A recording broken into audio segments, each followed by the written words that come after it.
جوانی میں اسی دل لگی کہے شادمانی، ہمیشہ حسینوں سے آنکھیں لڑانی، صدا کامیابی صدا کامرانی، بہت یاد آتی ہیں باتیں پرانی۔ اب ہماری جوانی کا قصہ 11 ستمبر سے بڑی آفت ہے یا نہیں، اس کا فیصلہ تو جارج بش ہی کریں گے، مگر مجھے اتنا یاد ہے کہ ایام طفلی سے ہی فدوی 20 سال سے زائد عمر کی خواتین کی گود میں جانے سے انکاری رہا۔ کالج سے یہ کہہ کر واپس بھیج دیا گیا کہ آپ کے بیٹے کو لڑکیوں کے ساتھ بیٹھنے کی عادت ہے۔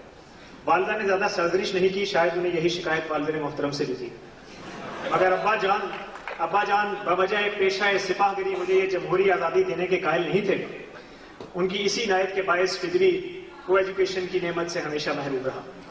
خیر، میٹرک کرنے کے بعد نیوی سے منسلک ہوئے اور اس کے بعد ہمت کا علم موجوں پہ قدم۔ نیول اکیڈمی کے آس پاس صنف نازک کا وجود اتنا ہی ناپید تھا جتنا ریما کے رقص سے آزا کی شاعری، اور ہر کھانے کے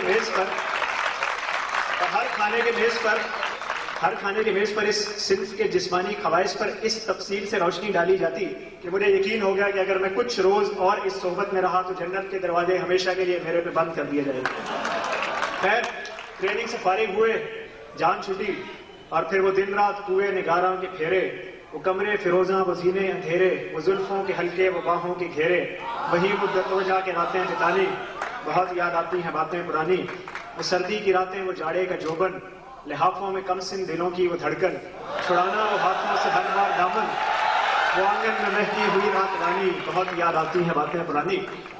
اور پھر طرفہ تماشا یہ کہ ہمیں احباب بھی وہ میسر آئے کہ جو اوباشی اور اخلاق پختگی میں ایک نئے مکتبہ فکر کے بانی ہیں۔ ایک صاحب یوسف کے نام کا اثر شکل و صورت پر بالکل نہیں، شکل اسے یکسر پاک، نرسوں سے خاص رغبت رکھتے ہیں۔ ایک دن فرمانے لگے کہ میں نے ایک نرس سے پوچھا کہ نوکری کیسی چل رہی ہے، تو کہنے لگی سر نوکری کا کیا ہے، سارا دن یس سر کرتے گزر جاتا ہے اور ساری رات نو سر کرتے۔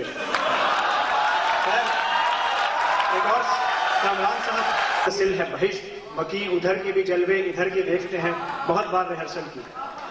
خیر، وہ زمانہ تو یوں گزرا کہ رات کو یہ عالم ہوتا تھا کہ دی مؤذن نے شب وصل اذاں پچھلے پہر، ہائے کم وقت کو کس وقت خدا یاد آیا۔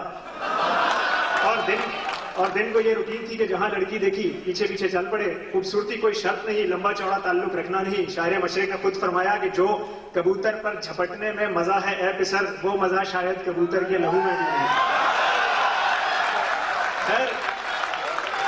خیر ہمارا قصہ جوانی ملکی وسائل پر ہی محدود رہتا۔ اگر حکومت وقت ہمیں باہر نہ بھیجتی تو وہاں جا کر ہم نے دیکھا کہ ہم کو تو میسر نہیں، مٹی کا دیا بھی گھر پیر کا بجلی کے چراغوں سے ہے روشن۔ جہاں جاؤ یوں محسوس ہوتا تھا کہ بے واچ کی شوٹنگ چل رہی ہے۔ تب مجھے احساس ہوا کہ اگر انگریز نے ہم پہ 100 سال حکومت کی ہے تو اس کی غیر سیاسی وجوہات میر جعفر اور میر صادق کے علاوہ کچھ اور بھی تھی، کہ عرض کلیسا کا ہر ماہ پارا، سنا ہے اس کے بدن کی تراش ایسی ہے کہ پھول اپنی قبائیں قطر کے دیکھتے ہیں، سنا ہے چشم تصور سے دشت امکا میں پلنگ زاویے اس کی کمر کے دیکھتے ہیں۔